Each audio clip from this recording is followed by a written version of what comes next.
The Coalition Detention Center was a massive building that looked like a gray cube floating above the ground. Marcus was taken through a series of security checkpoints where machines scanned his body and recorded his genetic information. The processing officer was a Talarian with blue skin and 4 arms who seemed bored by the routine.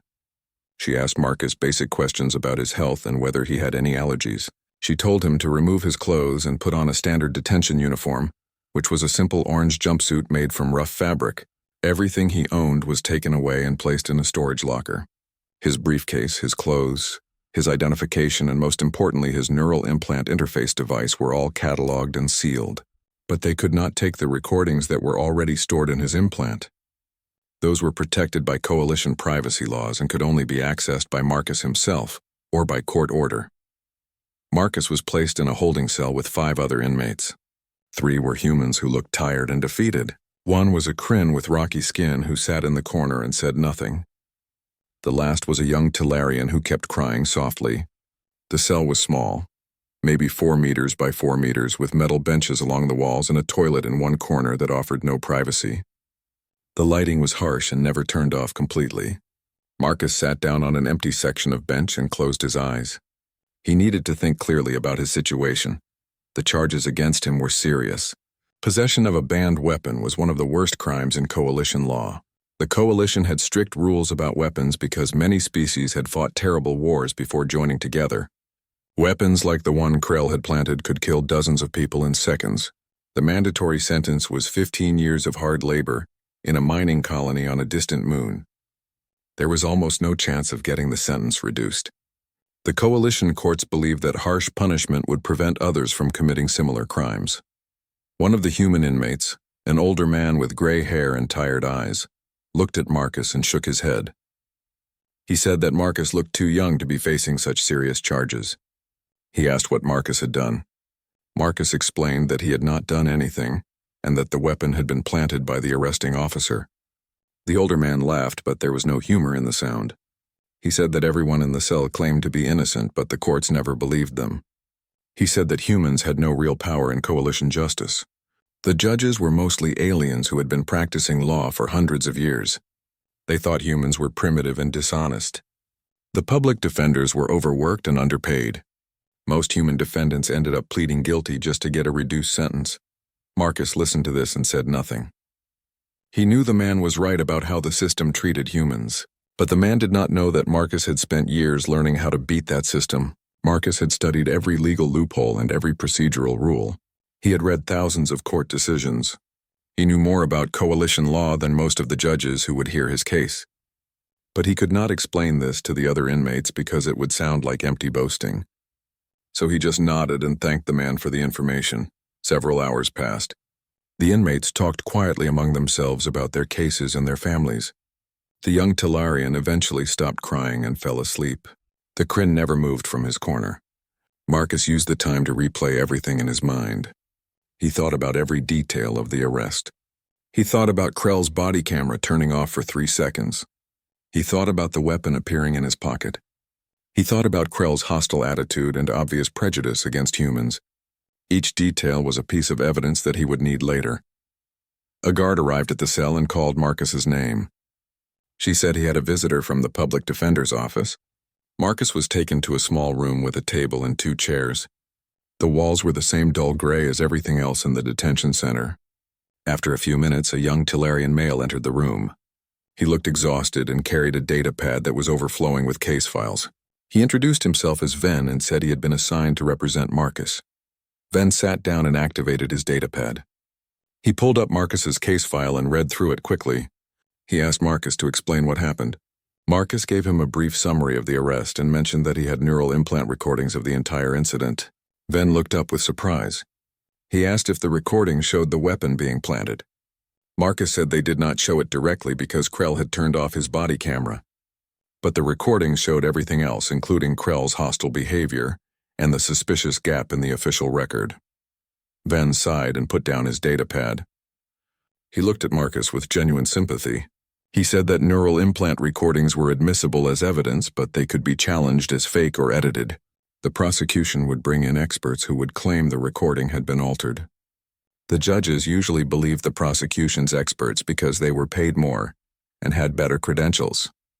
Venn said that even with the recording, the case would be difficult to win. The physical evidence was strong. A banned weapon had been found on Marcus. Krell would testify that he saw suspicious behavior and conducted a lawful search. The judges would believe Krell because he was an experienced officer with a clean record. Venn recommended that Marcus accept a plea bargain. If Marcus pleaded guilty, the prosecutor would probably agree to reduce the sentence from 15 years to 10 years.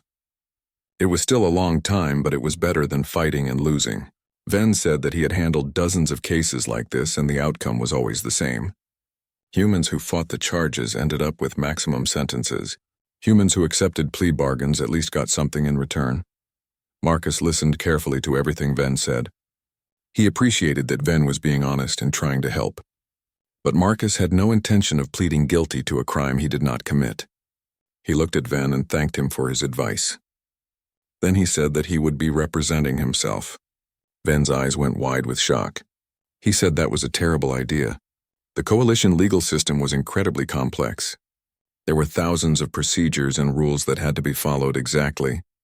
One mistake could result in the case being thrown out or in additional penalties. Judges had no patience for people who did not know what they were doing. They would not explain things or give second chances. Venn said that self-representation was basically the same as pleading guilty. Marcus remained calm.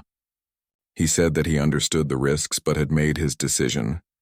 He asked Venn if he could help him access the legal database and his personal effects. These were guaranteed rights under coalition law. Any person accused of a crime had the right to prepare a defense. That meant access to legal research materials and access to any personal property that might be needed for the case. Venn tried one more time to convince Marcus to change his mind, but Marcus was firm. Finally, Venn agreed to submit the paperwork requesting access to the legal database and requesting that Marcus's briefcase and neural implant interface device be returned to him. Venn left the room looking worried and confused. Marcus was taken back to his cell. The other inmates asked him what happened. Marcus told them that he was going to represent himself. The older man with gray hair shook his head and said that Marcus was making a mistake. He said that the system would crush him. Marcus smiled but said nothing. He understood why the man thought that way. The man had probably seen dozens of people try to fight the system and fail. But the man did not know what Marcus knew. He did not know that Marcus had a doctoral degree in interstellar law. He did not know that Marcus had studied coalition legal procedures for years. He did not know that Marcus had written papers analyzing exactly the kind of misconduct that Krell had committed. The next day, a guard brought Marcus a data terminal and his briefcase. The terminal was old and slow, but it was connected to the coalition legal network. Marcus could access millions of legal documents, court decisions, and procedural rules. His briefcase contained his personal notes and research materials. Most importantly, his neural implant interface device was returned to him. With this device, he could download the recordings from his implant and prepare them as evidence. Marcus spent every waking hour over the next 3 days studying and preparing. To anyone watching him, he looked like a desperate man searching for a miracle. He scrolled through thousands of documents and took notes on his data pad. He reviewed the recordings from his neural implant over and over. He created timelines and lists of evidence. The other inmates left him alone because they thought he was wasting his time. But Marcus was not wasting time. He was building a case that would destroy Krell's credibility and expose the corruption in the system. He found 17 separate violations of coalition law enforcement procedures in Krell's arrest report. He identified inconsistencies in the timeline that Krell had provided. He discovered that the forensic examiner who had certified the weapon as evidence was Krell's clutch brother, which violated the requirement for independent examination. Each piece of information was another weapon he would use in court. Marcus was not searching for a way to escape. He was preparing to go to war. On the 4th day of his detention, Marcus was taken to the courthouse for his preliminary hearing. The building was enormous and made of white stone that seemed to glow in the sunlight. Inside, the halls were filled with people from dozens of different species, all waiting for their cases to be heard. Marcus was led through security and taken to a holding area where other defendants waited for their turns. Some looked scared and some looked angry. but most just looked resigned to whatever fate awaited them. When Marcus's name was called, he was brought into a large courtroom. The ceiling was high and decorated with symbols from different coalition worlds. The judge's bench was elevated above everything else, a reminder that the judge held all the power in this room. Marcus saw that the gallery was full of spectators.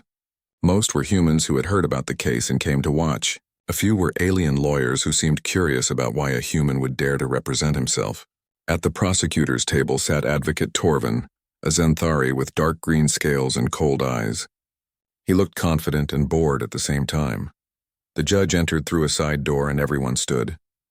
Judge Valtrix was a Kryn, a species known for being harsh and strict. His skin looked like rough stone and his eyes were completely black. He wore traditional judicial robes that marked his high rank. He sat down behind the bench and gestured for everyone else to sit as well. A court officer read the case number and charges against Marcus. Judge Valtrix looked at Marcus with an expression that showed he was already annoyed. Judge Valtrix asked Marcus if he understood the charges against him. Marcus stood and said yes. The judge asked if Marcus had legal representation. Marcus said that he would be representing himself. The courtroom buzzed with whispers and murmurs. Judge Valtrix held up one hand and the room went silent immediately. He looked at Marcus and asked if Marcus understood how serious these charges were. Marcus said he did. The judge asked if Marcus had any experience with coalition legal procedures. Marcus said he had studied them extensively. Judge Valtrix leaned forward and spoke in a voice that filled the entire courtroom. He said that he would not allow this trial to become a circus. He said that Marcus would receive no special treatment and no allowances for ignorance of proper procedure. If Marcus failed to follow the rules, his case would be dismissed and he would face maximum penalties. If Marcus wasted the court's time with frivolous arguments, he would face additional charges for contempt. Judge Valtrix asked Marcus if he understood these warnings. Marcus bowed slightly and said that he understood perfectly. He thanked the judge for the opportunity to defend himself. Advocate Torvin stood to present the charges. He spoke in a smooth, professional voice that suggested he had done this thousands of times before. He described how Officer Krell had observed Marcus behaving suspiciously in a high-crime area late at night. He said that Krell had approached Marcus for a routine identity check, which was completely legal. He said that Marcus had become aggressive and uncooperative. He said that Krell had detected the outline of a weapon and conducted a lawful search that revealed a banned Terran plasma pistol. He said that the weapon had been examined and certified by a qualified forensic expert. He said that possession of such a weapon was a serious crime that endangered everyone in the colony. Advocate Torvin requested that Marcus be held without bail. He argued that Marcus was clearly a danger to society and might flee if released. He said that the evidence was overwhelming and that the trial would be a formality. He sat down looking satisfied with his presentation. Judge Valtrix nodded and asked Marcus if he had anything to say in response. Marcus stood and approached the center of the courtroom. He carried his datapad and moved with calm confidence. He thanked the court for allowing him to speak. He said that he was not dangerous and had no criminal record. He said that he worked as a legal researcher and had strong ties to the community. He said that he had no intention of fleeing because he was innocent and intended to prove it. Then Marcus made his first legal move. Marcus said that he wanted to address the physical evidence that the prosecution had mentioned. He pulled up a document on his datapad and read from it. He cited Coalition Procedure Code Section 891C, which required that all physical evidence seized during an arrest must be examined by an independent forensic expert within 48 hours. He said that according to the evidence log, the weapon had been examined by Examiner Krill. He then presented documentation showing that Examiner Krill was Officer Krell's clutch brother. In Zenthari culture, clutch brothers were siblings who hatched from the same egg group. They shared genetic material and strong family bonds. Marcus argued that this relationship violated the independence requirement in the procedural code. An examiner who was related to the arresting officer could not be considered independent. The evidence certification was therefore invalid. The courtroom went completely silent. Even Judge Valtrix looked surprised. Advocate Torvin jumped to his feet and objected. He said that this was a minor technical issue that had no bearing on the validity of the evidence. The weapon was real and had been found on Marcus. The relationship between Krell and Krill was irrelevant. Marcus was ready for this objection. He pulled up 3 previous Coalition Supreme Court decisions on his datapad. He read brief summaries of each case. In each one, evidence had been thrown out because the examiner was not truly independent. In one case, the examiner and the arresting officer had simply been friends. In another case, they had worked in the same department. In the third case, they had attended the same training academy. The Supreme Court had ruled clearly that independence meant no personal or professional relationships that could create bias. Judge Valtrix listened to Marcus cite these cases, and his expression changed. He asked Advocate Torvin if he was familiar with these precedents. Torvin admitted that he was, but argued that the current case was different. Judge Valtrix interrupted him and said that the law was clear. The precedents were directly applicable. The weapon could not be admitted as evidence until it had been examined by a truly independent expert. Judge Valtrix made his ruling. He said that the physical evidence was inadmissible in its current state. He ordered that the weapon be re-examined by a different forensic expert who had no connection to Officer Krell. This process would take several weeks. Because the physical evidence was now in question, Judge Valtrix agreed to grant Marcus bail. The amount was set at 10,000 credits, which was high but not impossible for Marcus's family to raise. A trial date was set for 1 month later. The courtroom erupted in noise as people reacted to the decision. The humans in the gallery looked shocked and hopeful. The alien lawyers looked impressed and curious. Advocate Torvin looked angry but said nothing. Judge Valtrix struck his gavel and called for order. He looked at Marcus and said that Marcus had demonstrated basic competence in legal procedure. However, he warned Marcus that the trial itself would be far more difficult. He said that Marcus should seriously consider hiring proper legal representation. Marcus thanked the judge and said he would take that advice under consideration. Marcus was taken back to the detention center to wait for his bail to be processed. The other inmates in his cell stared at him with new respect. The older man with gray hair asked what had happened. Marcus explained that he had managed to get the physical evidence thrown out temporarily. The man looked amazed. He said he had never seen anyone successfully challenge evidence in a preliminary hearing. He asked Marcus how he knew about those Supreme Court cases. Marcus just smiled and said he had done his homework. Later that evening, Marcus's parents arrived to post bail. His mother cried when she saw him, and his father looked old and tired. They had borrowed money from relatives and taken loans to raise the 10,000 credits. Marcus hugged them both and promised that he would make this right. His father asked if he was sure about representing himself. Marcus said that he had never been more sure of anything in his life. His mother asked if he had a plan. Marcus said that he did and that it was going to work. Marcus left the detention center wearing his own clothes again. He carried his briefcase and his neural implant interface device. The night air smelled clean after the stale recycled air of the detention center. He looked up at the stars and thought about what he had accomplished today. He had won his first battle. He had shown the court that he knew what he was doing. He had bought himself time to prepare his real defense. But more importantly, he had sent a message to Officer Krell and to Advocate Torvin and to everyone else who thought humans were easy targets. The message was simple. Marcus Chen was not going to be another victim. He was going to fight, and he was going to win. Marcus returned to his small apartment in the human district of New Seattle. The place felt different now, like it belonged to someone else's life.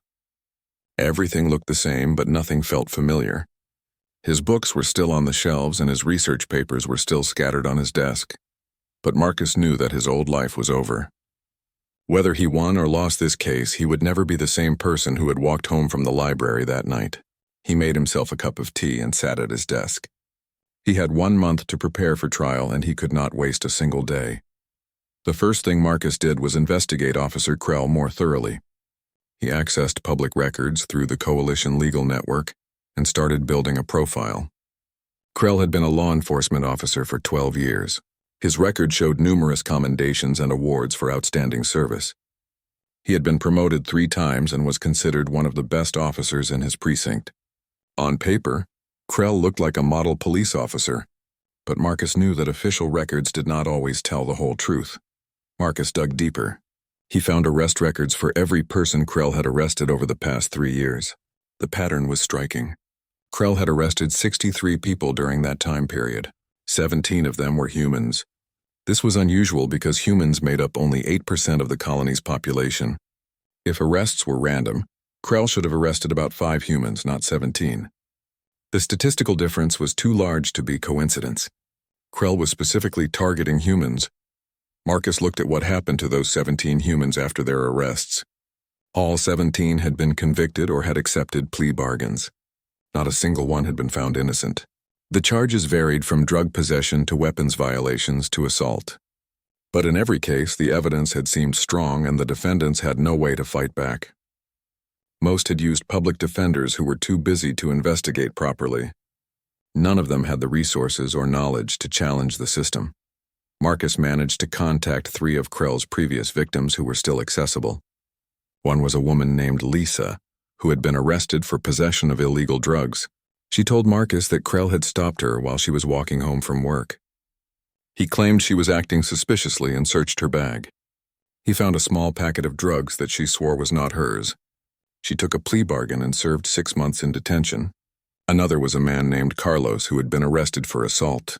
He said Krell accused him of attacking another person, but Carlos had witnesses who said he was nowhere near the scene. The prosecutor offered him a deal and his public defender told him to take it.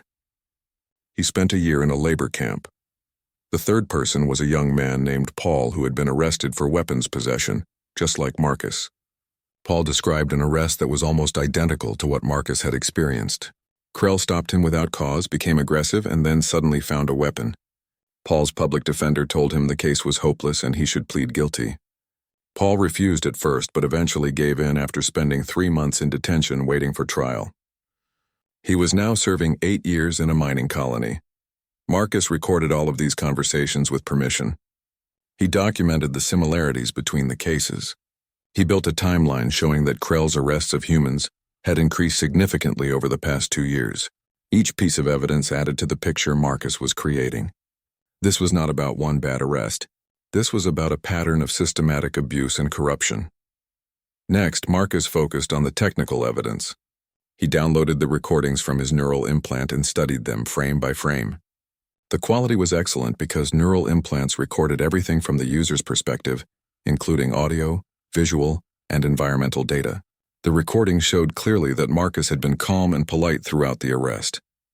It showed Krell becoming aggressive without provocation. Most importantly, it showed the exact moment when Krell's body camera had stopped recording. Marcus needed expert testimony to authenticate the neural implant recording. He contacted Dr. Helen Wright, a human cybernetics expert who was one of the leading authorities on neural implant technology in the coalition. Dr. Wright had written dozens of papers on the subject and had testified in court many times. Marcus explained his situation and asked if she would examine his recording. Dr. Wright agreed to help after hearing the details of the case. She said she had suspected for years that some law enforcement officers were abusing their power against humans, but had never seen clear evidence. Dr. Wright spent 2 days analyzing the recording. She confirmed that it was genuine and had not been edited or altered in any way. Neural implants created unique digital signatures that were almost impossible to fake. The recording Marcus had provided showed all the correct signatures. But Dr. Wright also discovered something that Marcus had not noticed. The neural implant recorded environmental data including temperature, air pressure, and molecular signatures. This data was embedded in the recording and could be extracted with special software. Dr. Wright analyzed the molecular signatures in the environmental data. Every object gave off trace molecules that could be detected by sensitive equipment. The banned weapon that Krell had found used Xanthari power cells which had a distinctive molecular signature. Dr. Wright searched the environmental data for that signature. She found that it did not appear in the recording until after Krell's body camera had its 3-second gap. This meant the weapon was not near Marcus before that moment. It had to have been introduced during those 3 seconds when there was no official recording. This was powerful evidence. It proved scientifically that the weapon had been planted. Marcus thanked Dr. Wright and asked if she would be willing to testify at trial. She said yes without hesitation. She said it was time someone stood up to the corruption in the system. Marcus knew that having Dr. Wright as an expert witness would be crucial to his case. While gathering evidence, Marcus also continued his legal research. He spent hours each day reading through old court cases and legal statutes. One evening he found something that made his heart race. It was an obscure law called the Testimony Integrity Act. The law had been passed 200 years ago after a major scandal involving several judges and prosecutors who had fabricated evidence. The law stated that if a law enforcement officer was found to have provided false testimony in any court proceeding, all of their previous testimony in other cases could be questioned and reviewed. Marcus realized the implications immediately. If he could prove that Krell had lied in his case, then all 17 of Krell's previous cases involving humans could be reopened. The convictions could be overturned. The people who were serving sentences in labor camps could be freed. This was bigger than just clearing his own name. This was about justice for everyone Krell had hurt. Marcus made a decision. He would not just defend himself. He would go on the offensive. He would prove that Krell was corrupt and had been systematically targeting humans. He would invoke the Testimony Integrity Act and demand a review of all previous cases. He would turn this trial into a spotlight that exposed everything wrong with how the coalition treated humans. Over the next 2 weeks, Marcus worked 18 hours a day. He prepared every document he would need for trial. He organized his evidence into clear categories. He wrote out questions he would ask during cross-examination. He anticipated every argument the prosecution might make and prepared responses. He practiced his opening statement and closing argument. He studied courtroom procedures until he could recite them from memory. His parents brought him food and made sure he ate. His mother worried that he was working too hard, but Marcus could not stop. This was the most important fight of his life. 3 days before the trial, Marcus met with Venn, the public defender who had tried to help him. Venn was curious about how Marcus was preparing. Marcus showed him some of the evidence he had gathered. Venn looked through the documents with growing amazement. He said he had never seen such thorough preparation. He asked Marcus where he had learned to do this kind of work. Marcus smiled and said he had studied coalition law for many years. Venn asked why Marcus had never mentioned this before. Marcus said that people often underestimated him because of how he looked and where he came from. He had learned that sometimes it was better to let people underestimate you. The night before the trial, Marcus could not sleep. He lay in bed thinking about everything that could go wrong. The judge might not allow his evidence. The prosecutor might find a way to discredit Dr. Wright. The jury might simply not believe a human over a decorated Zenthari officer. But Marcus pushed these fears aside. He had prepared as well as anyone could prepare. He had evidence that was solid and experts who were credible. He had the law on his side. And most importantly, he had the truth. Tomorrow he would walk into that courtroom and he would fight, not just for himself, but for every human who had been treated unfairly by the system. He would show the coalition that humans were not weak or primitive. He would show them what humans could do when pushed into a corner. He would show them that humanity deserved respect. The morning of the trial arrived with clear blue skies. Marcus dressed in the most professional clothes he owned, a simple dark suit that his father had helped him buy years ago. He looked at himself in the mirror and took a deep breath. Today everything would be decided. He picked up his briefcase and his data pad and left the apartment. His parents were waiting outside to drive him to the courthouse. They did not say much during the drive. His mother held his hand and his father kept his eyes on the road. They all knew what was at stake. The courthouse was even more crowded than it had been for the preliminary hearing. Word had spread through the human community that something unusual was happening. People wanted to see if Marcus could really defend himself against the coalition's legal system. The gallery was packed with humans and also with curious aliens who had heard about the case. Marcus saw several law professors from the local university sitting in the front row taking notes. He also saw journalists with recording equipment ready to capture everything. Marcus took his seat at the defense table. Across from him, Advocate Torvin sat with 2 assistants. They had boxes of documents and multiple data pads. Torvin looked confident and relaxed. He glanced at Marcus once and smiled in a way that suggested he thought this would be an easy victory. Behind Torvin sat Officer Krell in his full uniform. His scales were a bright green color that indicated he was feeling pleased with himself. He did not look at Marcus at all. Judge Valtrix entered and everyone stood. The judge looked stern as always. He sat down and reviewed some documents before speaking. He announced that this was the trial of Marcus Chen on charges of illegal possession of a banned weapon. He reminded everyone that the courtroom would be conducted with proper decorum and that he would tolerate no disruptions. He asked if both sides were ready to proceed. Advocate Torvin said yes. Marcus stood and said yes as well. Advocate Torvin stood to deliver his opening statement. He walked to the center of the courtroom and spoke in a clear, professional voice. He said that the case was simple and straightforward. Officer Krell, a decorated law enforcement officer with 12 years of experience, had observed the defendant acting suspiciously. He had approached the defendant for a routine check. The defendant had become aggressive and uncooperative. Officer Krell had detected a weapon and conducted a lawful search. The search revealed a banned Terran plasma pistol. The weapon was real and dangerous. The defendant was caught red-handed.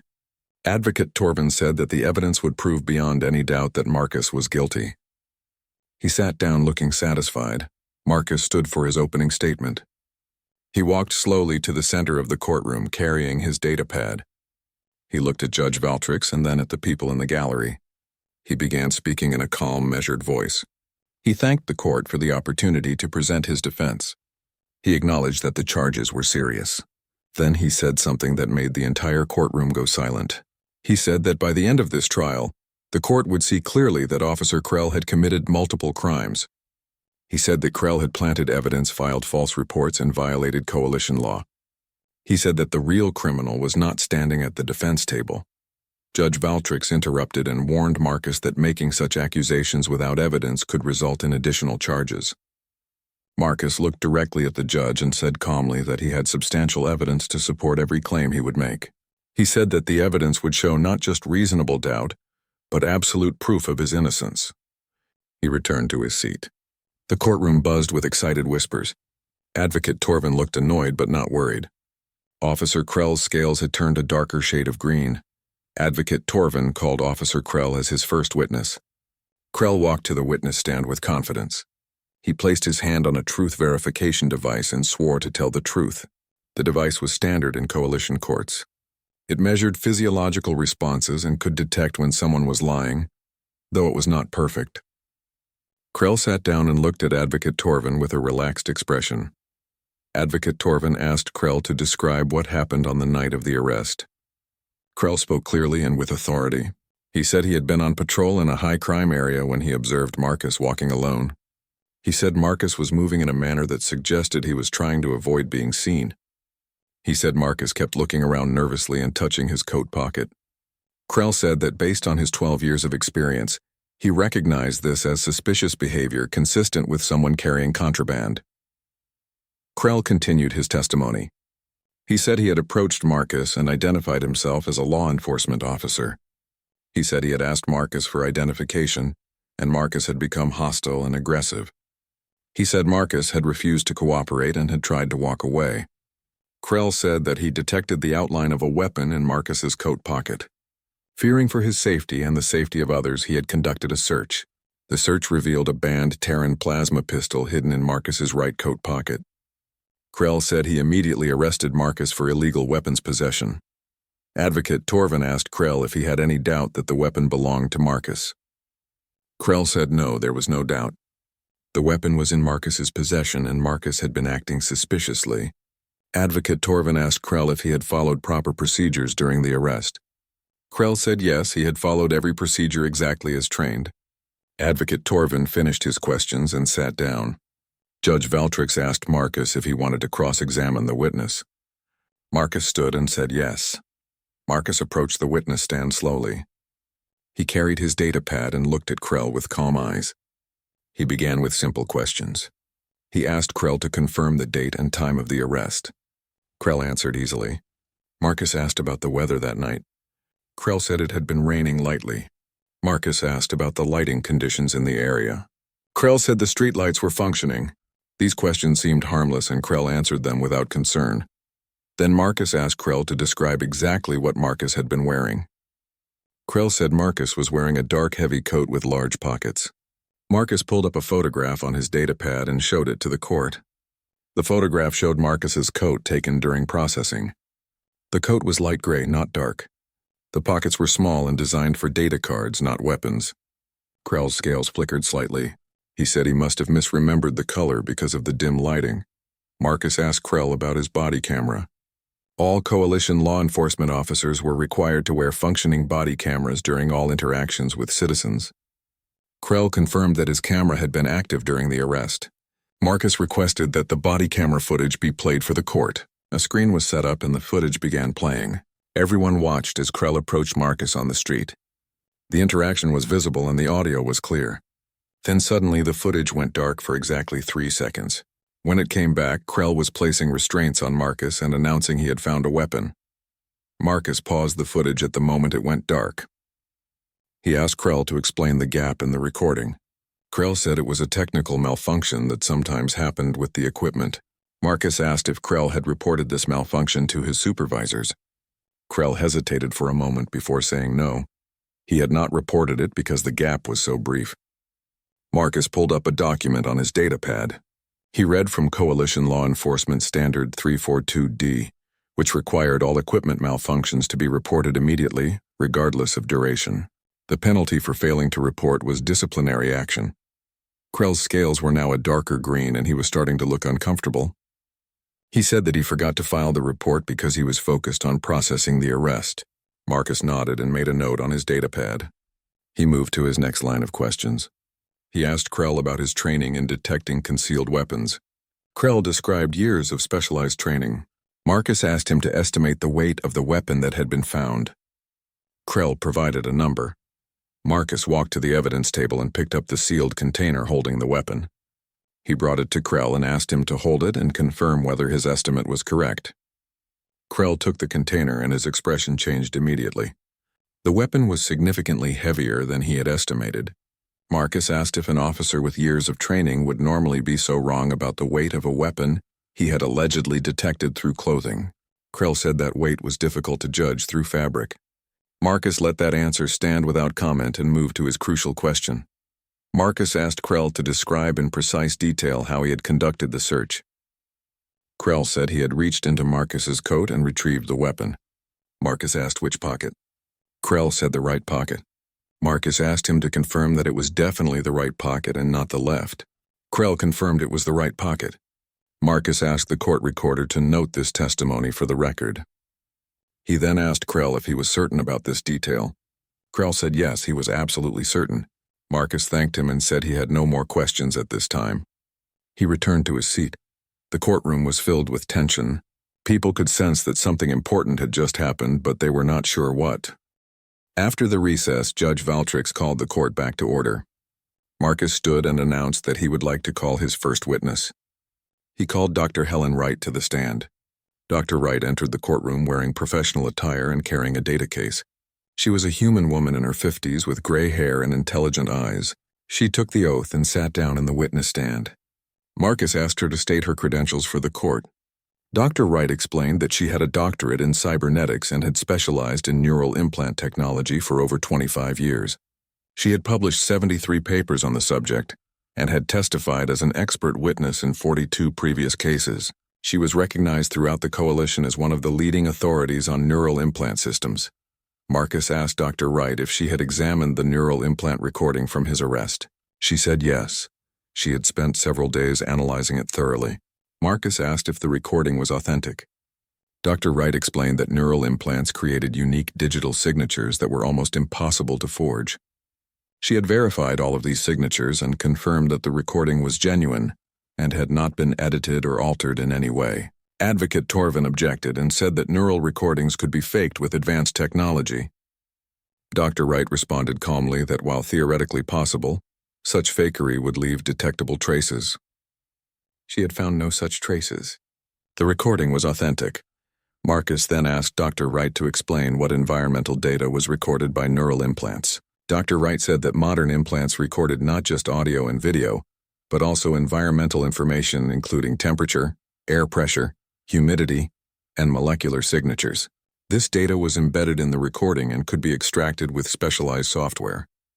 Marcus asked if she had analyzed the environmental data from his recording. Dr. Wright said yes and that she had made an important discovery. Dr. Wright pulled up a chart on the courtroom display screen. She explained that the banned weapon used Xanthari power cells which emitted a distinctive molecular signature. She had searched the environmental data for that signature. The signature did not appear anywhere in the recording until after the 3-second gap in Officer Krell's body camera. This meant the weapon was not near Marcus before that moment. It had to have been introduced during those 3 seconds. The courtroom erupted in whispers and exclamations. Judge Valtrix called for order. Advocate Torvin stood to cross-examine Dr. Wright. He asked if environmental sensors could be fooled, or if the molecular signature could be blocked somehow. Dr. Wright said that while blocking was theoretically possible, it would require specialized equipment that would itself show up in the environmental data. She had detected no such equipment. Torvin asked if there was any possibility that the sensors had malfunctioned. Dr. Wright said that sensor malfunctions would create obvious errors in the data. The data she examined was consistent and showed no errors. Torvin had no more questions and sat down, looking worried. Marcus thanked Dr. Wright and called his next witness. He called Lisa, the woman who had been arrested by Krell 3 years earlier for drug possession. Lisa was nervous as she took the stand. She was a small woman with tired eyes who looked like life had been hard on her. Marcus asked her to describe her arrest. Lisa said that Krell had stopped her while she was walking home from her job at a factory. He said she looked suspicious and demanded to search her bag. She refused at first, but he became aggressive and threatening. He grabbed her bag and searched it. He found a packet of illegal drugs. She swore the drugs were not hers, but no one believed her. Her public defender told her to take a plea bargain. She served 6 months in detention and lost her job. Marcus asked Lisa if she had noticed anything unusual about Krell's behavior during the arrest. Lisa said that Krell seemed angry at her for no reason. He made comments about humans being criminals and parasites. She said his body camera had flickered during the search, just like in Marcus's case. She remembered it clearly because the light had caught her eye. Marcus thanked Lisa, and Advocate Torvin declined to cross-examine. Lisa left the stand looking relieved that it was over. Marcus called Carlos next, the man who had been arrested for assault.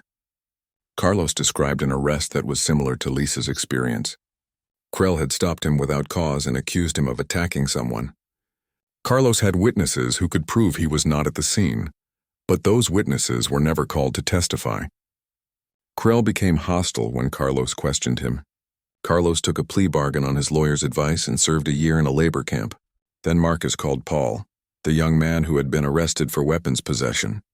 Paul's story was almost identical to Marcus's own experience. Krell had planted a weapon and Paul had been powerless to fight back. After Paul finished testifying, Marcus requested permission to present statistical evidence. Judge Valtrix allowed it. Marcus displayed charts showing Krell's arrest patterns over 3 years. The charts showed clearly that Krell arrested humans at a rate 4 times higher than would be expected based on population. They showed that every single one of those arrests resulted in conviction or plea bargain. They showed that Krell's arrest rate for other species was actually below average. Marcus argued that these statistics proved a pattern of targeting and bias. Advocate Torvin objected and said that statistics did not prove individual guilt.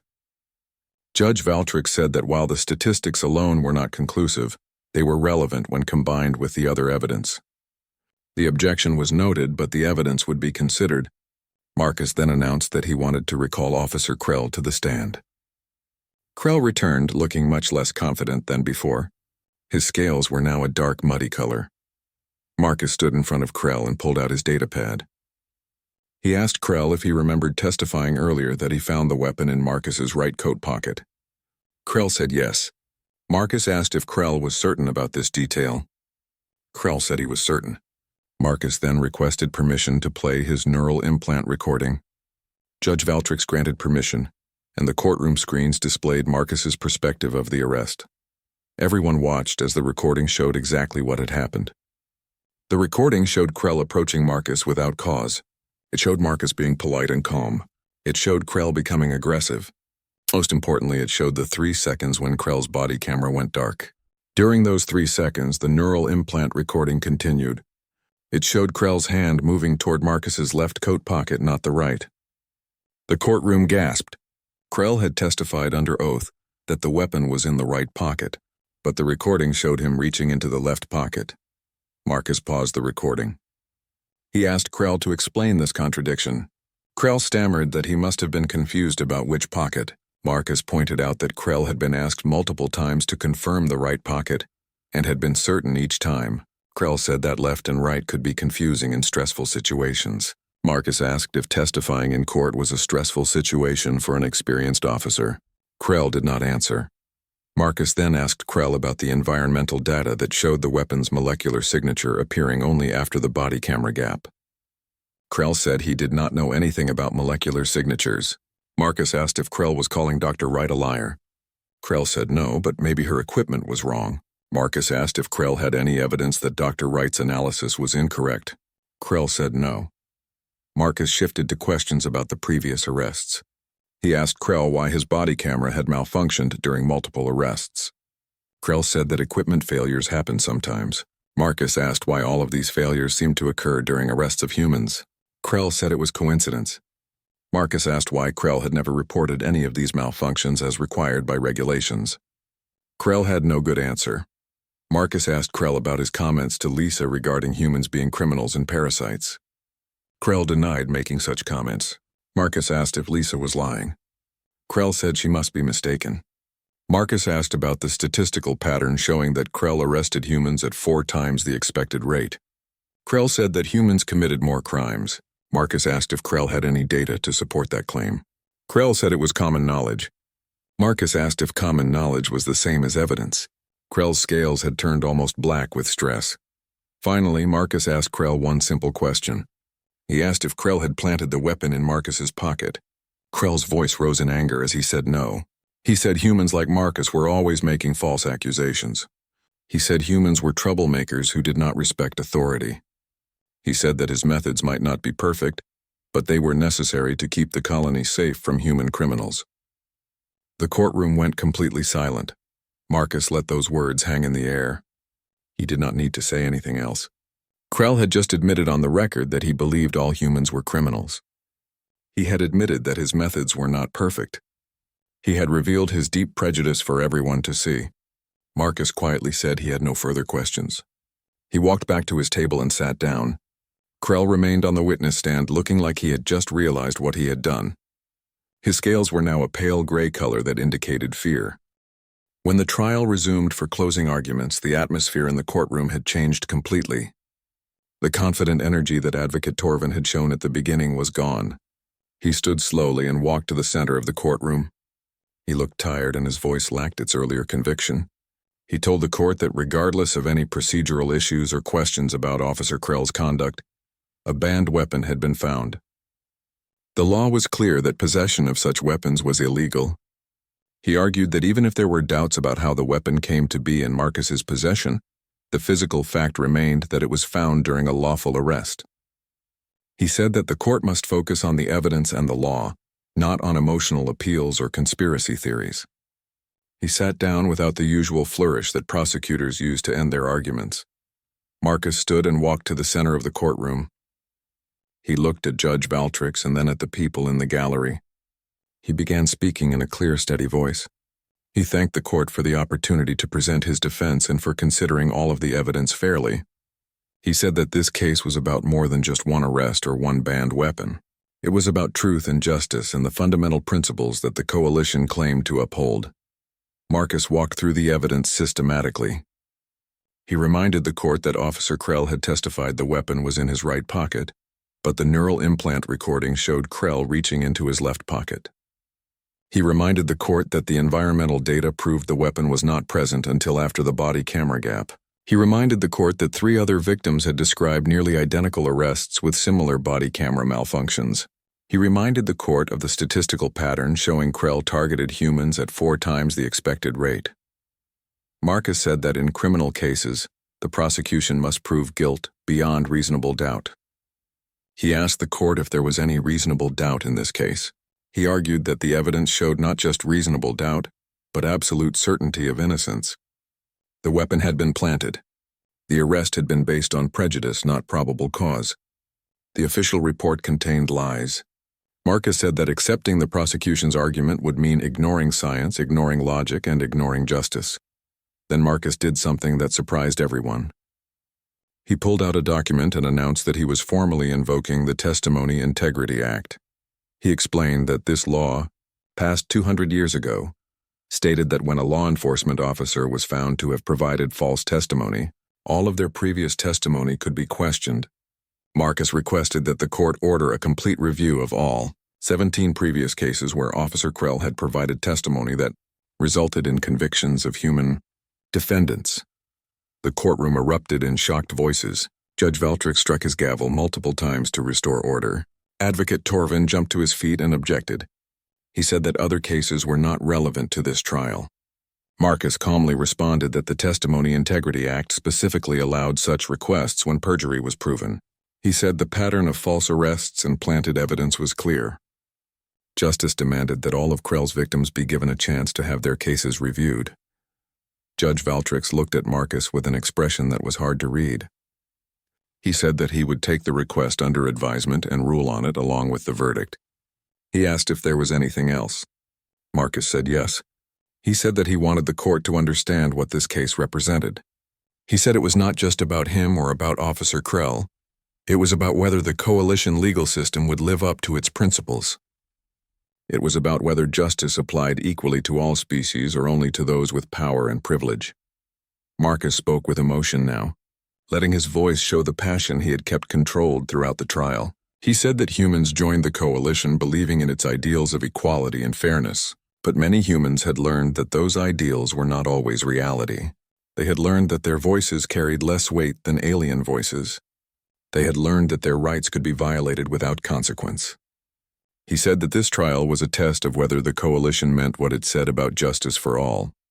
Marcus finished by saying that he had faith in the court and in Judge Valtrix. He said he believed that when presented with clear evidence of innocence and clear proof of corruption, the court would do the right thing.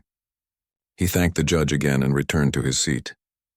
The courtroom was completely silent. People were moved by what they had heard. Even some of the alien observers looked thoughtful. Judge Valtrix announced that he would take a recess to consider the evidence and prepare his verdict. In coalition courts, there were no juries for criminal cases. The judge made all decisions based on the evidence and the law. Judge Valtrix said he would return with his ruling within 1 hour. The courtroom emptied slowly. Marcus sat at his table and closed his eyes. He had done everything he could. The rest was up to Judge Valtrix. Marcus's parents found him in the hallway outside the courtroom. His mother hugged him tightly and his father put a hand on his shoulder.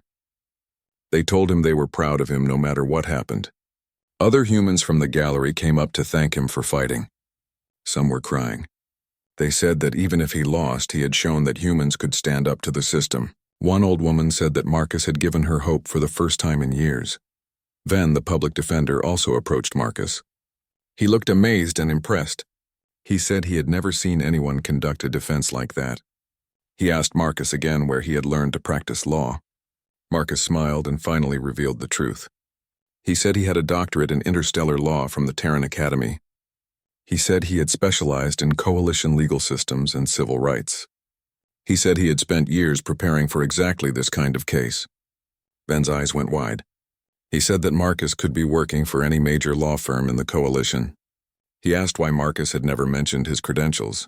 Marcus said that people often treated him differently when they knew about his education. He said that sometimes it was useful to be underestimated. The hour passed slowly. Marcus tried to stay calm, but his heart was racing. Finally, a court officer announced that Judge Valtrix was ready to deliver his verdict. Everyone filed back into the courtroom. The tension was almost unbearable. Marcus took his seat at the defense table. Officer Krell sat behind the prosecution table looking pale and worried. Advocate Torvin looked resigned to whatever was coming. Judge Valtrix entered and everyone stood. The judge sat down and gestured for everyone else to sit. He looked at Marcus for a long moment before speaking. He said that in his 30 years on the bench he had presided over thousands of cases. He said he had seen many clever lawyers and many skilled prosecutors. But he had never seen a case quite like this one. He said that the evidence presented had been thorough, compelling, and deeply troubling. Judge Valtrix said that the prosecution had failed to prove its case beyond reasonable doubt. In fact, the defense had proven conclusively that the defendant was innocent. The neural implant recording authenticated by a recognized expert showed that the weapon was planted. The testimony of other victims showed a pattern of abuse. The statistical evidence showed systematic targeting. Officer Krell's own testimony revealed contradictions and bias. Judge Valtrix said that he had no choice but to find Marcus Chen not guilty on all charges. The courtroom exploded in applause and cheers. People jumped to their feet. Marcus felt tears in his eyes but held them back. Judge Valtrix allowed the celebration to continue for a moment before striking his gavel for order. But he was not finished. He said that the evidence presented in this trial demanded further action. He was ordering Officer Krell to be taken into immediate custody on charges of evidence tampering, perjury, filing false reports, and violation of civil rights. He was granting Marcus's request for a review of all previous cases under the Testimony Integrity Act. Judge Valtrix said that the coalition legal system had failed in this case and in the 17 previous cases. He said that systematic reforms were needed to prevent such abuses in the future. He said that he would be recommending to the Coalition Legal Counsel that they review law enforcement procedures and training. He said that he would also be recommending that enhanced protections be put in place for defendants who face discrimination based on species. Then Judge Valtrix did something remarkable. He asked Marcus to stand. Marcus stood, not sure what was happening. Judge Valtrix said that Marcus had demonstrated exceptional legal skill and profound commitment to justice. He asked Marcus to reveal his credentials for the record. Marcus stated his full name and qualifications. Judge Valtrix asked why someone with such credentials had been working as a legal researcher instead of practicing law. Marcus said that he had not been able to find a firm willing to hire a human lawyer, regardless of qualifications. Judge Valtrix said that this was exactly the kind of prejudice that needed to end. He said that talent and dedication should be rewarded regardless of species. He said that he hoped Marcus would use his skills to continue fighting for justice. The courtroom applauded again. Officers led Krell away in restraints. The Zenthari officer's scales had turned completely gray with fear and shame. 6 months after the trial, Marcus stood at a podium in front of hundreds of legal professionals from across the coalition. He was giving the keynote speech at the annual symposium on interstellar justice. The auditorium was filled with judges, prosecutors, defense attorneys, and law professors representing dozens of species. Many had come specifically to hear Marcus speak. His case had become famous throughout the coalition legal community. Law schools were teaching it as an example of perfect trial strategy. Legal scholars were writing papers analyzing his techniques. But Marcus was not here to talk about himself. Marcus began his speech by talking about the 17 people who had been convicted based on Officer Krell's false testimony. He said their names slowly and with respect. Lisa, who had lost her job and spent 6 months in detention. Carlos, who had spent a year in a labor camp. Paul, who was still serving his sentence when Marcus's case went to trial. He talked about 14 others whose lives had been destroyed by corruption and prejudice. He said that his victory meant nothing if these people were forgotten. Marcus was happy to report that all 17 cases had been reviewed. 12 convictions had been overturned completely, and those people were now free. The other 5 were granted new trials with proper legal representation. All 5 were acquitted when the cases were examined fairly. Every single person who Krell had victimized was now free. They were receiving compensation from the coalition for wrongful imprisonment. It was not enough to give them back the years they had lost, but it was something. Then Marcus shifted to talking about humanity. He reminded the audience that humans had joined the coalition only 20 years ago. Many species had initially dismissed humans as primitive or lucky. Some, like Krell, had actively resented their presence. Marcus said he understood why. Humans were newcomers who did not have thousands of years of history in space. They did not have the ancient wisdom that other species claimed to possess. But humans had something else. Marcus explained that humans achieved faster-than-light travel through determination and innovation, not through gradual evolution. They built legal systems designed to protect the weak from the strong. They created cultures that valued individual rights and justice. They refused to accept that some people were born to rule while others were born to serve. These ideas were not always popular with species who had rigid hierarchies, but they were powerful ideas that changed societies. Marcus pointed out that many coalition species had thousands of years to perfect their legal systems. Yet systematic abuse still occurred. Corruption still existed. Prejudice still influenced decisions. Humanity, in just a few centuries, had developed legal frameworks that could identify and correct such problems. The neural implant technology that proved Marcus's innocence was a human invention. The statistical analysis methods he used were developed by human mathematicians. The principles of due process and equal protection that he relied on came from human legal philosophy. The audience listened intently. Some of the alien legal professionals looked uncomfortable because Marcus was challenging assumptions they had held for their entire careers. But many others nodded in agreement. They had seen the evidence. They had watched Marcus's trial. They could not deny that he was right. Marcus said that he was not claiming humans were superior to other species. He was simply saying that humans deserved respect and equality. They brought valuable perspectives and innovations to the coalition. Dismissing them as primitive or inferior was not just wrong morally. It was wrong practically because it wasted the potential contributions humans could make. Marcus finished his speech by talking about the reforms that had been implemented since his trial. The Coalition Legal Council had adopted 17 new standards for law enforcement. Many were based on human legal principles. Body cameras now had backup systems that made it almost impossible to have unexplained gaps in recordings. Independent review boards had been established to investigate complaints against police. Training programs now included mandatory instruction on implicit bias and civil rights. Neural implant recordings were granted enhanced evidentiary status when properly authenticated. Most significantly, the Coalition Supreme Court had issued a landmark ruling based on Marcus's case. The ruling established that evidence of systematic bias in an officer's conduct could be used to challenge their testimony in all cases. This principle was now called the Chen Doctrine and had become a fundamental part of coalition law. Marcus said he was honored to have his name attached to something that would help protect people from injustice.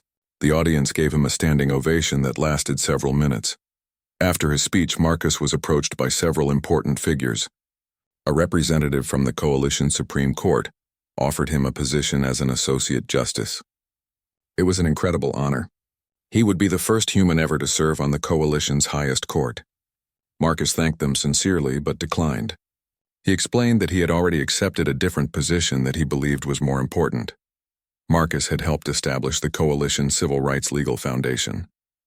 It was a new organization dedicated to providing free legal representation to anyone facing discrimination or abuse. Marcus had been named as its first director. The foundation had offices on 12 colony worlds and employed over 50 lawyers from multiple species.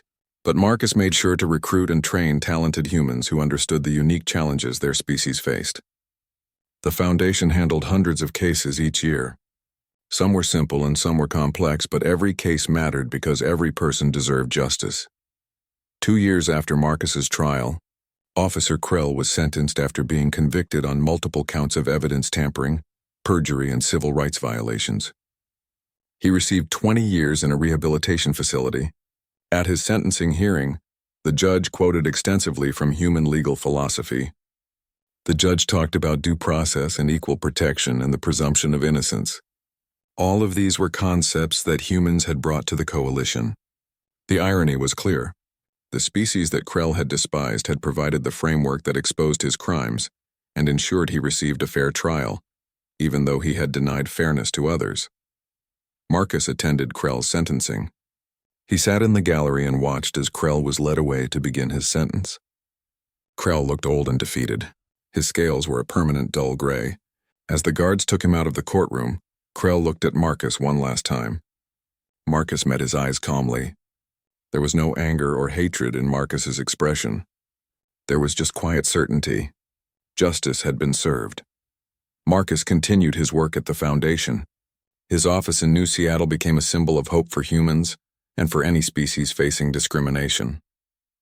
The walls were covered with certificates and awards that Marcus had received from grateful clients and from legal organizations. But the things Marcus valued most were the simple thank you letters from people he had helped. Every letter reminded him why this work mattered. One afternoon, Ven came to visit Marcus's office. Ven had graduated from law school and had applied to work at the foundation. He wanted to learn from Marcus. Marcus hired him immediately. Ven brought a new case file and placed it on Marcus's desk. It was another questionable arrest involving a human defendant. The charges seemed too convenient and the evidence too perfect. Marcus opened the file and began reading. A small smile crossed his face. Some things never changed. There would always be corrupt officials who thought they could abuse their power. But now there were people ready to fight back. Marcus looked at Ven and said they should take the case. Ven nodded enthusiastically. As they began discussing strategy, Marcus thought about how far things had come. 2 years ago, he had been arrested on false charges and facing 15 years in prison. Now he was running an organization that protected thousands of people. The legal system had changed because of what he had proven in that courtroom. Humans were no longer seen as easy targets. The Chen Doctrine protected everyone from systematic abuse. Real reforms had been implemented across the coalition. Marcus knew that prejudice and corruption had not been completely eliminated. That would take generations of work. But progress had been made. Humans had proven that they belonged in the coalition not just as members, but as leaders and innovators. They had shown that their ideas about justice and equality were not primitive but advanced. They had demonstrated that newer species could teach older species important lessons. This was the essence of what people called humanity. Fuck yeah. It was not about humans being physically stronger or more aggressive than other species. It was about humans refusing to accept injustice. It was about humans innovating solutions to problems that others thought were unsolvable. It was about humans standing up for principles even when doing so was difficult or dangerous. It was about humans proving through actions that they deserved respect. 5 years after the trial, Marcus sat in his office late one evening reviewing case files. The city lights of New Seattle shone through his window, creating patterns on the walls. He thought about Officer Krell, who had made the mistake of underestimating him. He thought about all the people who had assumed Marcus was just another powerless human. They had learned a valuable lesson. The rain fell softly on the streets of New Seattle as Marcus Chen walked home from the Coalition legal archives. He carried a worn briefcase in his left hand and kept his right hand in his coat pocket to stay warm. The city lights reflected off the wet pavement in colors that reminded him of his childhood on Earth. Blues and purples and greens mixed together in patterns that seemed almost alive. This was his favorite time of night, when the city was quiet and he could think clearly about the cases he was studying. Marcus had spent the last 6 hours reading old court decisions from different planets across the coalition. He was preparing for his job interview next week with a small legal aid office that helped humans who could not afford lawyers. The pay would be terrible, but the work mattered to him more than money. Marcus was 28 years old and had recently finished his education. He grew up poor in Detroit and worked 3 jobs to pay for school. His mother cleaned offices at night and his father drove a transport vehicle during the day. They saved every credit they could to help him achieve his dream of becoming a lawyer. When humanity joined the Galactic Coalition 20 years ago, Marcus saw an opportunity. He studied harder than anyone else in his classes. He learned the laws of 6 different alien species. He wrote papers that his professors said were brilliant. But none of that mattered much in the real world because humans were still seen as newcomers by most other species. The good law firms only hired aliens with connections and family histories in the legal profession. Marcus did not have connections or family history. He only had his brain and his determination. The street was empty except for a few delivery drones humming overhead. Marcus thought about the case he had been reading tonight.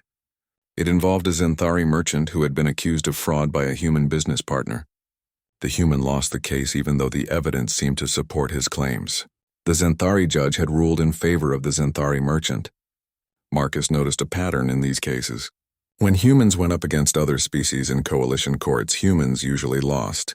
The system was not designed to be fair. It was designed to protect those who already had power. A police vehicle slowed down as it passed him on the street.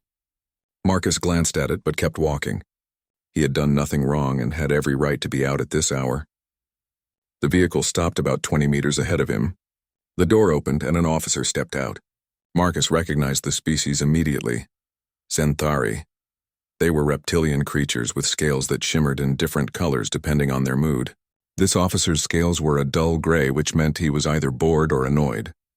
The officer was tall, maybe 2 meters, and his uniform was covered with badges and medals that indicated rank and service time.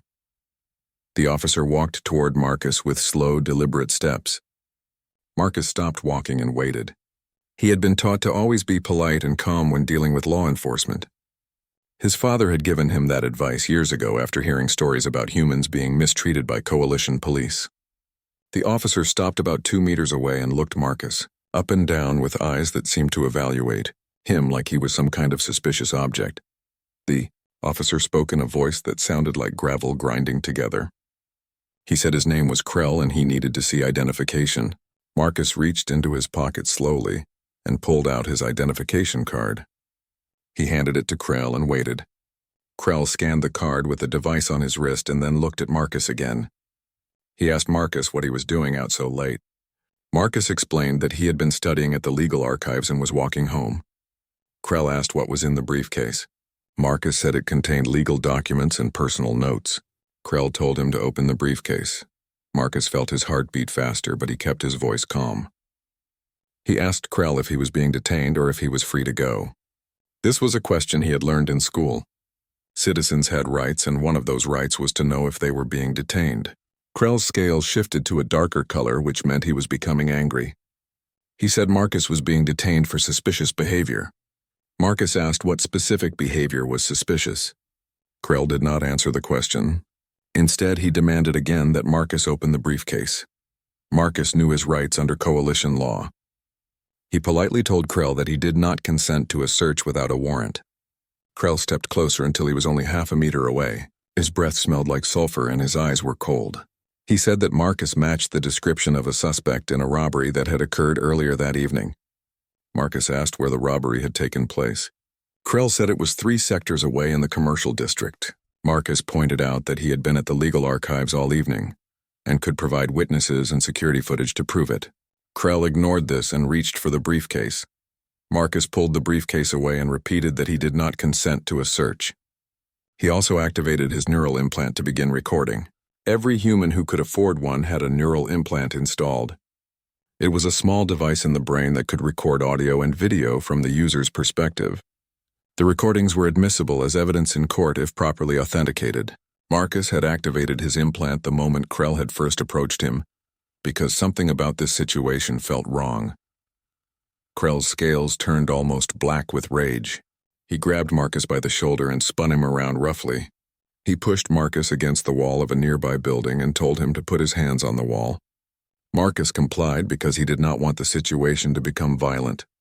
He asked Krell again what crime he was suspected of committing.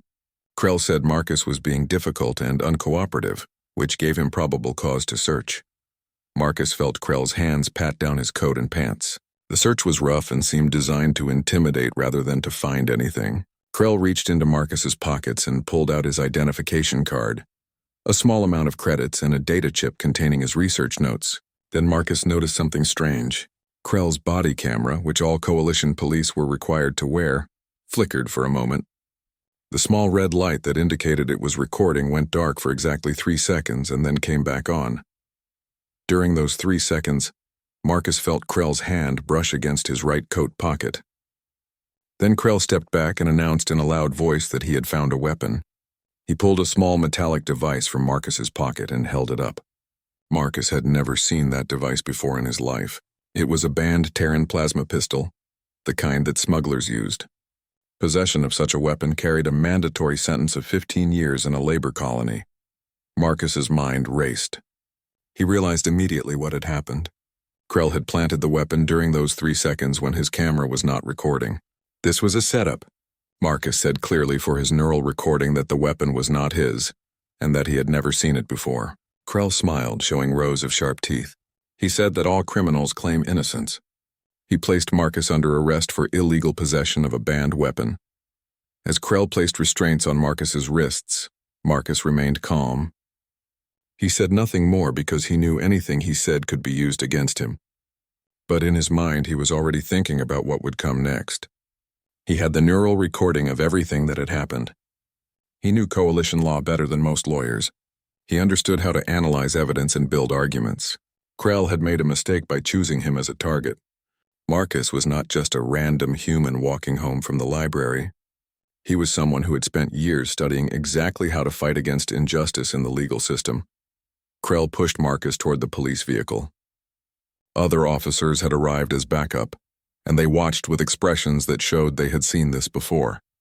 One of them, a younger Xanthari with bright green scales, looked uncomfortable, but he said nothing. Marcus was placed in the back of the vehicle behind a barrier that separated prisoners from officers. The door closed with a heavy metallic sound. As the vehicle lifted off the ground and began moving toward the detention center, Marcus looked out the window at the city lights. He thought about his parents and how worried they would be when they heard about his arrest. He thought about the job interview he would probably miss.